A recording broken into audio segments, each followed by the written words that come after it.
toorri itti argamnu akkuma dudduuba keenya argaa jirru kana daawwattoonni keenya tilmaamu isaanii isaan rakkisu ministeera bishaanii enerjiitti argama. Enerjii kana yeroo kaasan egaa waan bal'aa ilaaluun hin danda'ama. Akka biyya keenyatti anniisaadhaan wal qabatee waan bal'aatu jira. Baadiyyaatti magaalaatti hojiileewwan adda addaatti kan jiru. Haa ta'uuti malee har'a immoo agarsiisa tokkotu ministeera bira jira nuun jedhan. Achumanis immoo waajjirri ministeerichaa maal akka fakkaatu yeroo tokko ilaaluun gaariidhuma inni amma gara waajjira ministeerichaatti ol seenuuf jenna. Agarsiisni as keessa jiru maaliif qophaa'e kan jedhugaa keessa seennee namoota nu daawwachiisanii isaan wajjin illee daawwatta daawwattoota keenya biraan kan waliin turu ta'a jechuudha gaa nagaa isaan gaafachuun dagan. Daawwattoota keenya kan isin daawwachaa jirtan qophii caati nagaan keenya kabajaaf jaalalaa bakka isin jirtanitti isin haa ga'u jecha har'agaa asitti agarsiisni qophaa'ee jira. Agarsiisa bal'aadha kan qophaa'ee jiru. Biyyi keenya yeroo ammaa kana anniisaadhaan sadarkaa maalirra jirti? Jijjiirama qilleensaatiin wal qabatee hojiileewwan akkamiitu hojjetamaa jira? Waan odeeffannu bal'aa qabna miti. Egaa akka Afrikaattis egaa jalbultii wayirra jirti egaa biyyi keenya keessumaayyuu sagantaa guddaa keessummeessuuf jechaati kan isheen jirtu. Egaa maalitti jirti qophii maalitti jirti kan jedhu egaa daawwataa isin daawwachiisaa kan isin waliin turu ta'a. Egaa isin immoo gamanumaan hanga xumura qophii keenyatti nu waliin turaa isin jennaan gara keessaa deemnee daawwannu. Qophiilee keenya dilees egaa gamanumaan isin beeksisuudhaaf qophiin jaboo jira, maatii waliin jira, safuun seeraas dhumarratti jira. Nummoo waan agarree isin qoodaa odeeffannoo fi sirbaan dabalaa walumaan jirraati nurraan fagaatina jecha gara keessaa seen. Ayyee gara keessaa.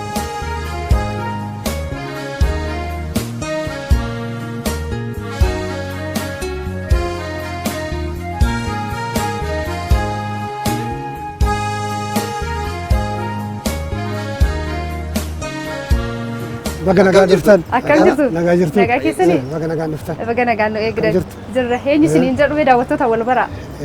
Galatooma irra deebi'ee baga nagaan dhuftanii jedha. Kaaleeb Taaddasa ministeera bishaanii fi enerjiitti itti gaafatamaa qorannaa enerjii qabeenyati.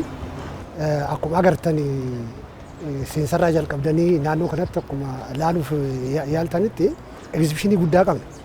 Egzibishinii guddaan kun kaayyoo lamarratti hundaa'eeti. Akkuma beekamu karaa irratti akkuma agartan dursa yaa'ii jijjiirama qilleensaa sadarkaa Afrikaatti fuuldura kanatti biyyi teenya hin qopheessiti. Saniif jecha jijjiirama qilleensaa waliin wal qabatee akka biyya keenyaatti maaltu hojjetamaa jira? Gama industiriitiin maaltu hojjetamaa jira? Gara qonnaatiin maaltu hojjetamaa jira?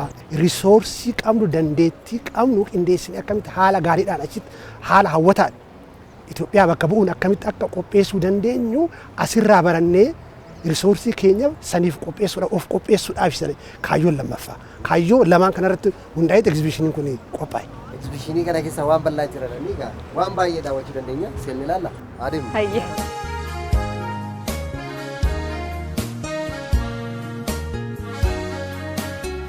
Bakki kun amma tajaajila elektiriikaatti natti fakkaata. Bakki jiru amma jirtan kun.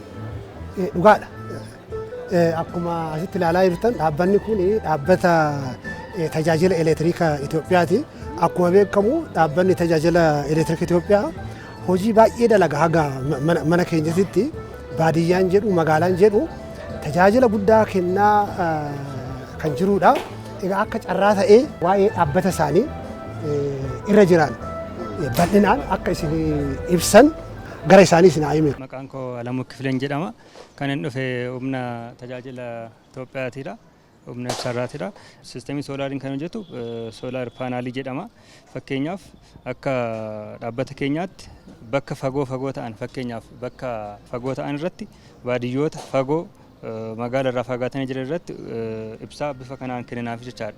Fakkeenyaaf gaheen inni qilleensa jijjiirama qilleensa keessatti qabu uummanni keenya uummanni fagoo baadiyyaa keessa jiraatan kasalaan fayyadamu qoraan bobeessaniit nyaata isaaniis wanta isaan barbaachisu hojjetu kana nuti immoo kana hir'isuu keessatti akka bosonni mancaane gahee guddaa taphataa jechaadha kun salphumatti. Kuni iskaadaa siistamiidhaaf wantoota barbaachisanidha. Iskaadaa siistam jechuun fakkeenyaaf magaalaa Finfinnee keessatti bakka tokko taa'anii biiroo tokko taa'anii ibsaan naannoo kam badee jira, naannoo kam jira, haala kamiin basmara keenya wayi laayinii keenya akka jiranitti magaalaa tokko keessa jiran to'achuu bifa ittiin dandeenyu jechuudha iskaayiraa siistemii jechuun. Kan jechuun jechuudha dura maal keessa turre hojjettoonni keenya makiinaa qabatanii yookiin konkolaataa qabatanii bakkaa bakkatti deemaa turu bakka fooltii barbaaduudhaaf bakka ibsaan badee barbaaduudhaaf. Bakka barbaadanii sana furmaata kennuuf qaamaan deemuu qabu jechuudha. Qaamaan deemuu qabu. Baay'ee luuzi godhu humna baay'ee isaanitti fudhata. Amma garuu siistemii kana biiroo ta'inye namoonni muraasan biiroo ta'anii bakka kana ibsaan badeera dhaqanii yeroo gabaabaa keessatti deemanii hojjetuuf jechaadha. Isaan kun warreen asitti arginu. Kun lakkooftuu bara durii turedha kun. Dura kan turedha. Mana dhuunfaatti kan kennamu singil feezii jedhama kun sirii feezii jedhama. Kana ture amma achiin kanatti ceene kun immoo kan kaardiidhaan hojjetudha. Amma isaan kun singil feezii jedhamu. Teknooloojiidhaan immoo amma gara kamii deeme gara smaart meetirii jedhama lakkooftuu. Jijjiiramni kanarra ga'ee jira jechuudha. Jijjiiramni kanarra ga'ee jira.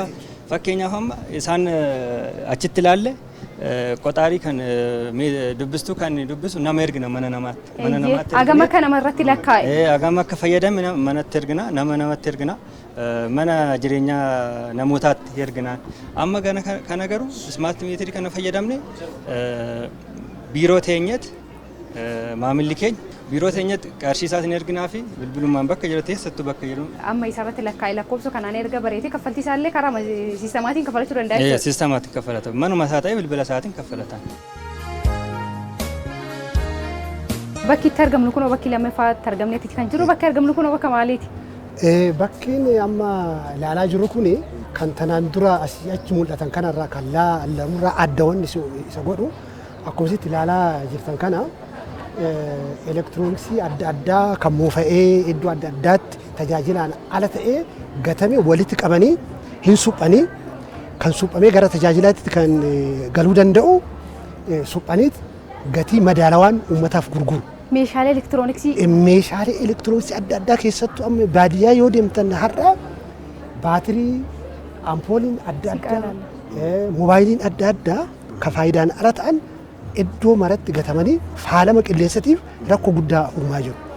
San salphisuudhaaf kaampaaniin kun isa walitti qabee kan suphamuu danda'u hin suphaa kan hin suphamne immoo akkaataa ispeer paartii isaatiin adda adda baasee kan gara pilaastikaa deemuu qabu pilaastikaaf ergaa kan gara warshaa sibiilaa deemu gara warshaa sibiilaatti ergee faalama naannootiif gahee guddaa gumaachaa jiran keessa dhaabbate isa tokko. Laaluu dandeessu moobaayila iddoo adda addaatti kana walitti qabee moobaayilota kana keessa warra tajaajilaan ala ta'an amma kana keessa kan suphamuu danda'u hin suphamee gatii madaalawaan uummataaf gurgurama. Kan hin suphamne immoo adda addaan baasanii akkaataa ispeer paartii isaa laastikiin gara laastikiitti deemee sibiilli immoo gara warshaa sibiilatti deemee akkaataa irra deebi'amee tajaajilaaf ooluu danda'u akkasitti qindeessaa warra jirudha kuni. Ayyee yaada bal'aa nu kaastanii amma immoo gara biraatti deemnee kan biraa ilaallu. Ayyee deemnee ilaalla.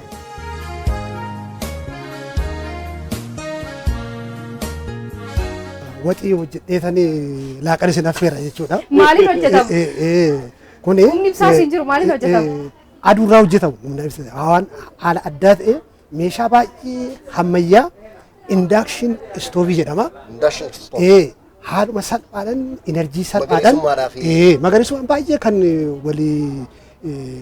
walii galu keessattuu jijjiirama qilleensa amma jiru waliin jijjiiramni qilleensa wanti guddaan kan dhufaa jiru ka seektaroota adda addaatirraa jalqabee itti aansee kan jiru yeroo midhaan bilcheessinu ayyarii achi keessaa bahee gara qilleensatti makamuudha. Amma qilleensa achirraa maddamu san salphisuu irratti gahee guddaa kan gumaachuudha. Akkuma ilaaltan geemoon kun baay'ee geemoo ammayyaadha. Gahee yookiin gumaacha guddaa teknoolojii qonna keessatti illee gahee guddaa bahaa jiru jechuudha.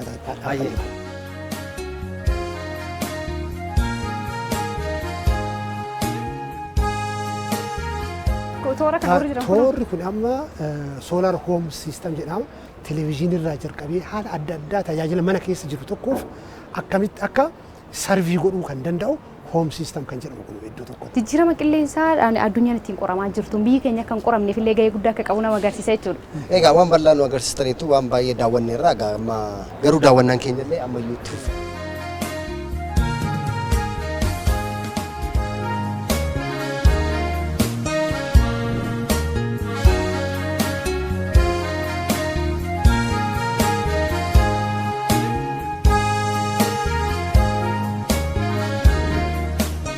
Ministeerri bishaanii fi enerjii teekinooloojii fayyadamuu irratti keessattuu dijitaalaayizeeshinii kan jedhamu kana hojiirra oolchuudhaaf manaajimentiin jirus haalli jirus haala addaatiin xiyyeeffannoon itti kennamee hojii hojjetamaa jirudha.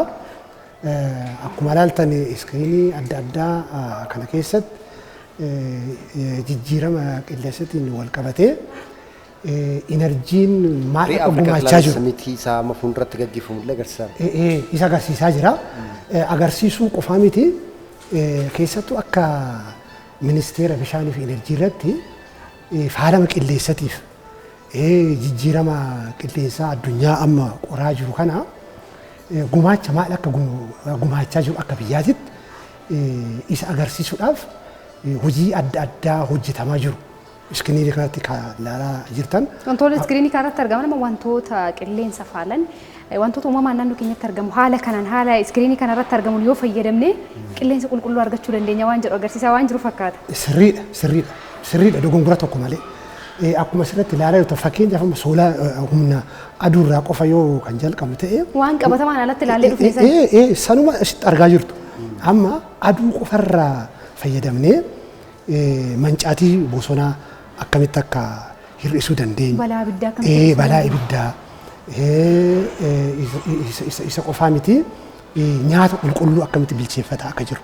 Amma baadiyyaa yoo deemtan nyaata nyaatuu qofaa miti nyaanni bilchaatu suni nyaata aaraa wal make kan fayyaaf hin taane kan rakkoo adda addaatiif nama saaxilu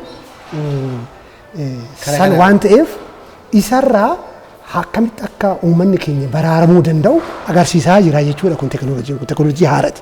Teekinooloojii baay'ee fayyada. Agarsiisaan asitti mul'ate malee qabatamaan kanatti argee alatti argee. Kama agartan qabatamaan agartanii jirtu agarsiisan garuu sitti agarsiisaa jira. Waan teekinooloojiin deeggarametu as keessa jira jechuudha. Hubannoo namni ijaan kan ilaale hubannoo argachuu hin danda'a jechuudha kanarraa. Asitti immoo wanni adda isa godhu humni aduu akkuma jirus ta'e cinaa isaatti ilaalaa jirtu miti. Kun immoo humna qilleensarraa hojjetamu jechuudha. Wiindi tarbaa'e.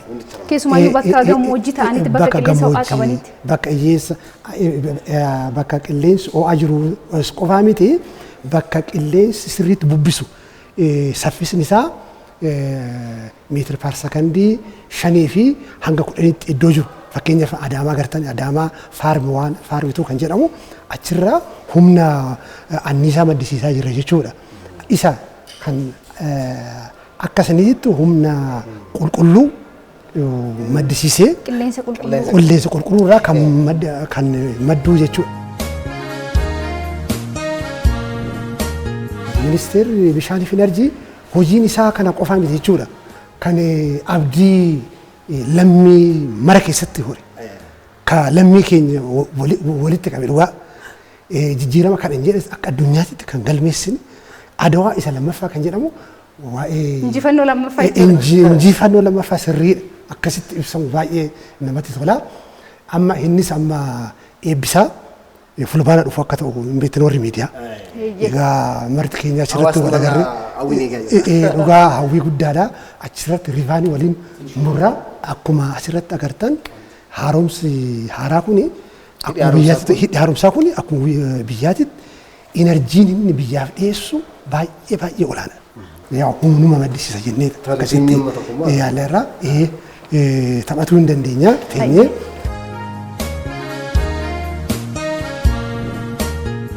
Waan baay'ee as keessatti ilaallee jirra waan ta'eef haala waliigalaa mana kana keessatti argamu keessumayyuu iskiriinii irratti waan hedduu hubachuu ni danda'ama. Haala waliigalaa waan mana kana keessa jiru. Haalli mana kana keessa jiru kan alatti ilaaltan suni sadarkaa egzibishiniitiin ilaalame suni haala as keessatti haala gabaabaadhaan haala salphaatiin ilaalee asumatti egzibishinii ala jirus asumatti fixeetiin haala itti deemuu danda'u yaaddameetiin kan qophaa'edha as keessatti.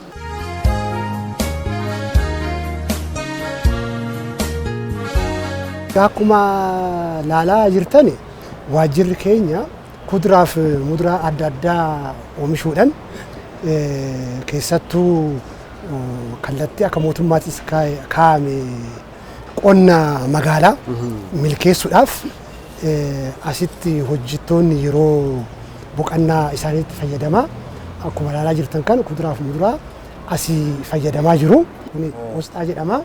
Kun immoo shunkurtii jedhama. Qullubbii adii. Qullubbii adii. Akkuma laalaa jirtan garanaan immoo kun marga. Yaa ija namaatiif sammuu namaatiif haala itti tolu akkuma isin jedhe hojjetaan yeroo boqonnaa isaa asitti gad ba'ee xiqqoo haara galfatee ilaalee sammuu isaa haaromsiisee deebi'aa jechuudha.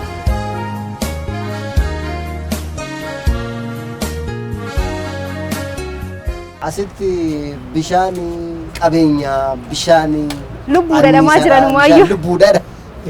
Dhugaa akkuma jedhamu san immoo lubbuu kennaa jira. Biqiltoonni kun lubbuu qabu. Bishaan argamuu isaatirraa lubbuun jiraatanii ittis fayyadamuu dandeenyu. Namnis immoo hojjetaan as keessa jiru anarraa jalqabee bishaan itti fayyadame jechuudha. Bishaan qofaa miti yeroo enerjiin illee kan bishaan irraa adda bahu miti. Yeroo ammaa enerjiin waa marate jechuudha. Enerjiin midhaani. Midhaan amma enerjiin alatti akka duraanii sanii qotiyyoon qofa qonneetiin jiraatu hin dandeenyu. Uummata amma lakkoofsa uummata dabalaa jiru waliin qonni keenya makanaayizii ta'uu qaba. Makanaayizii godhee ammayyaa'u ta'a. Ammayyeessuuf immoo enerjii barbaada. Kanaafuu enerjiin nyaataa jechuudha. Enerjiin bishaan akka duraanii haroorraa dhugaatiin guddan har'a amma haroo faalamee jira waan ta'eef bishaan qulqulleessuudhaaf bishaan oomishuudhaaf enerjii barbaachisa. Enerjiin bishaan jechuudha. Mooraa keessan amma bakka kana hojjetaan yeroo dadhabe akka kanatti haara galfata. Gadi ba'ee qabeenya ilaala. Haala kanaan ilaala haara galfata jechuudha. Dhugaadha. Amma hojjettoota baay'ee toora kanatti haara galfachaa jiru. Namoonni baay'een haara galfachaa jiru. Akkasuma bakki ta'anillee baay'ee jira sadarkaan asii gadi. Wanneen as keessatti argaman ilaaluuf soora qalbii qofa osoo hin taane yoo sooratan illee nyaatadha. Midhaan nyaataatiin of danda'uu kan jedhamu gaa tokko isa kana mooraawwan manneen hojii mootummaas ta'e miti mootummaa adda addaa keessatti lafti duwwaan yeroo taa'u ni mul'ata. Haa ta'u garuu kan isaan kana akkas miti lafti duwwaan tokkoyyuu kan taa'u hin jiru gosoota biqiloota adda addaa keessumaatiyyuu kan nyaataaf oolan kan qorichummaaf oolan kan akka qullubbii adii kanallee yoo ilaalle wantoota adda addaadha kan of keessaa qabumee muuxannoo akka kana dhaabbileen biraallee akka qoodataniif maal jettu isin? Dhugaa dubbatuudhaaf koomitimentiin yookiin kutannoon dallaa kana keessa jiru hooggantoota olaanaa irraa jalqabee baay'ee kan namatti tolu waajjirroonni biraatis akkuma jettan muuxannoo asirraa fudhatanii waajjirri keenya dhugaa waajjirroota akkasiisaniif fakkeenya guddaa muuxannoo guddaa laatuu danda'a.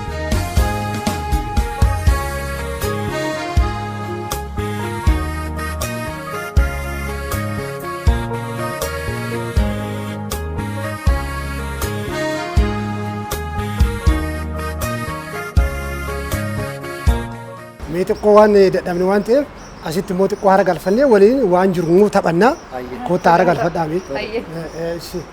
Ayyo mee waan ciree fi bunna nuu fidi mee.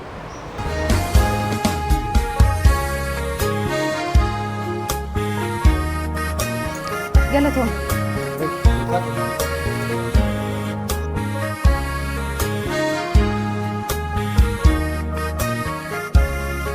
Keessattuu jijjiirama qilleensaa waliin wal qabatee hojiin akka biyyaatti hojjetame hojii boonsaa waan ta'eef fakkeenyaaf ashaaraa magariisaa jedhamu kun namoonni yookiin biyyoonni adda addaa hojii yaalanii keessa bahuu hin dandeenye. Biyyi marti akkuma dura jalqabanii garuu akka keenyaa kana kutannoo manaajimentii kutannoon mootummaa bira jiru itti fufiinsa waan hin qabneef dhaabbaniiru. Egaa kanas namni kamiyyuu tokkoon isaa ofitti fudhatee egaa akka lammii tokkootitti qophii amma qopheessuuf deemu kana namni kamiyyuu akka lammii tokkootitti akka tumsu ergaan dabarsuu barbaada. Hayyegaa yaada bal'aa nuu kaasanii turanii nuti sagaarraa waajjira keessanitti dhufnee ministeerri bishaanii fi enerjii baazarii yookiin agarsiisa qopheessee jira. Agarsiisni inni qopheesse kan immoo maal fakkaata kan jedhu ganamarraa kaasnee mooraa keessatti argamne ilaalaa turre. Akkasumallee mooraa keessan dudduubas biqiltuun adda addaa dhaabbatanii egaa amma gaara ga'uutti iyyuu deddeemanii jiru. Kun egaa waajjiraalee biroodhaaf keessattuu sadarkaa ministeerotarraa kaasee naannoorraa kaasee godinarraa kaasee amma gandaatti waajjira keenya duuba maaltu jira maaltu hojjetamaa jira jedhanii akka of ilaalan kan nama taasisuudha wanti nuti agarre kun jajjabeeffamuu qaba. Egaa jajjabeeffamuu qaba kanneen biroollee boroo duuba maaltu jira lafni duwwaan hagamtu jira de namni hundumtuu namni mana dhuunfaallee sirriitti ilaaluu qaba waajjiroonni adda addaallee sirriitti ilaaluu qabu.